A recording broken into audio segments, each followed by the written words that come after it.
ដើម្បីអនុវត្តស្មុំកូនក្នុងប្រទេសតើត្រូវធ្វើដូចម្តេចជំហានទី1ការដាក់ពាក្យនិងការពិនិត្យពាក្យសុំបុគ្គលដែលមានបំណងស្មុំកូនត្រូវទៅសាកសួរព័ត៌មានបំពេញពាក្យសុំ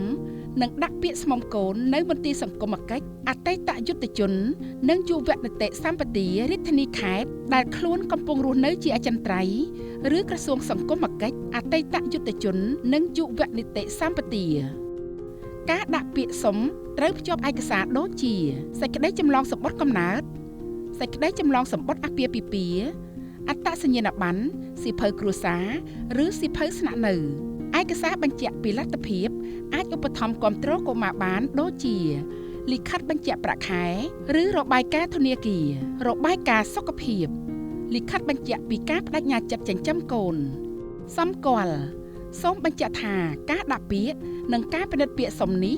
គឺជាការអនុវត្តនីតិវិធីរដ្ឋបាលដោយមន្ត្រីសង្គមកិច្ចមុននឹងដាក់ពាក្យស្នើសុំដីកាសម្រេចពីតុលាការប្រសិនបើពាក្យសុំរបស់បុគ្គលដែលបានដាក់ពាក្យសុំស្របតាមលក្ខណៈវិនិច្ឆ័យដែលបានកំណត់មន្ទីរសង្គមកិច្ចអតីតយុទ្ធជននិងយុវនីតិសម្បទារាជធានីខេត្តនិងបន្តនីតិវិធីជំហានទី2ការចុះប៉ាន់ប្រមាណអ្នកសុំដល់លំនៅឋានមន្ទីរសង្គមកិច្ចអតីតយុទ្ធជននិងយុវនីតិសម្បទារាជធានីខេត្តដោយមានការចូលរួមពីអាជ្ញាធរពាក់ព័ន្ធត្រូវចុះប៉ាន់ប្រមាណដល់លំនៅឋានផ្ទាល់របស់បុគ្គលដែលបានដាក់ពាក្យសុំប្រសិនបើលទ្ធផលនៃការប៉ាន់ប្រមាណបង្ហាញថាបុគ្គលដែលបានដាក់ពាក្យសុំមានលក្ខណៈវិនិច្ឆ័យគ្រប់គ្រាន់បុគ្គលនោះនឹងត្រូវបញ្ចូលទៅក្នុងបញ្ជីឈ្មោះបុគ្គលដែលនឹងក្លាយជាឪពុកម្ដាយចិញ្ចឹមជំហានទី3ការផ្គូផ្គងកុមារដែលជាកម្មវត្ថុសុំជាមួយបុគ្គលដែលនឹងក្លាយជាឪពុកម្ដាយចិញ្ចឹមគណៈកម្មការផ្គូផ្គងដែលដឹកនាំដោយមន្ទីរសង្គមកិច្ចអតីតយុទ្ធជននិងយុវនីតិសម្បទារាជធានីខេត្តត្រូវផ្គូផ្គងបុគ្គលដែលនឹងក្លាយជាឪពុកម្ដាយចិញ្ចឹមជាមួយកុមារដែលមាននៅក្នុងបញ្ជីឈ្មោះកុមារដែលជាកម្មវត្ថុស្មុំការផ្គូផ្គង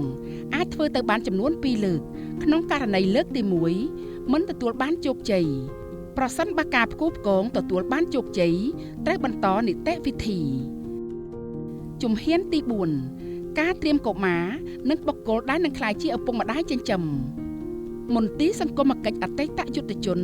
និងយុវនីតិសម្បទារាជធានីខេត្តត្រូវបណ្ដុះបណ្ដាលបុគ្គលដែលនឹងក្លាយជាឪពុកម្ដាយចិញ្ចឹមដើម្បីត្រៀមខ្លួនក្នុងការចិញ្ចឹមបីបាច់កុមារមន្ទីរសង្គមកិច្ចអតីតយុទ្ធជននិងយុវនីតិសម្បទារាជធានីខេត្តត្រូវរៀបចំឲ្យបុគ្គលដែលនឹងក្លាយជាឪពុកម្ដាយចិញ្ចឹម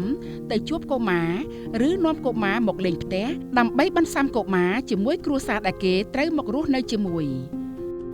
ជំហានទី5ការទុកដាក់កុមារសាកល្បងមន្ទីរសង្គមកិច្ចអតីតយុទ្ធជន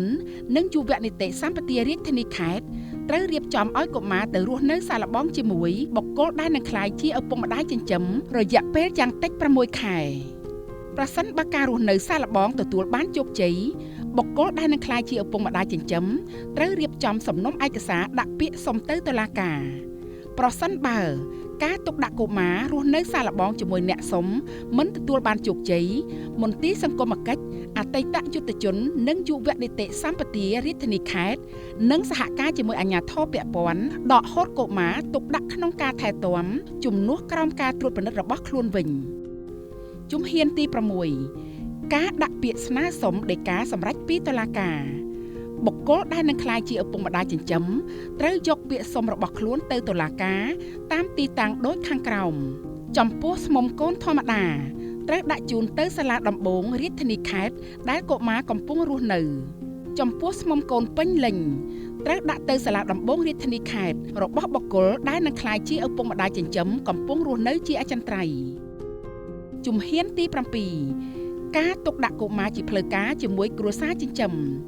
បន្ទាប់ពីតុលាការបានចេញដីកាសម្រេចជាស្ថាពរពីករណីស្មុំកូនមន្ទីរសង្គមកិច្ចអតីតយុទ្ធជននិងយុវនីតិសម្បទារាជធានីខេត្តត្រូវរៀបចំប្រគល់កុមារជាផ្លូវការឲ្យឪពុកម្ដាយចិញ្ចឹមដោយមានការចូលរួមពីអាជ្ញាធរពាក់ព័ន្ធសូមចូលរួមអនុវត្តស្មុំកូនដោយស្របច្បាប់មានតែតុលាការប៉ុណ្ណោះដែលមានសិទ្ធិសម្រេចចំពោះស្មុំកូន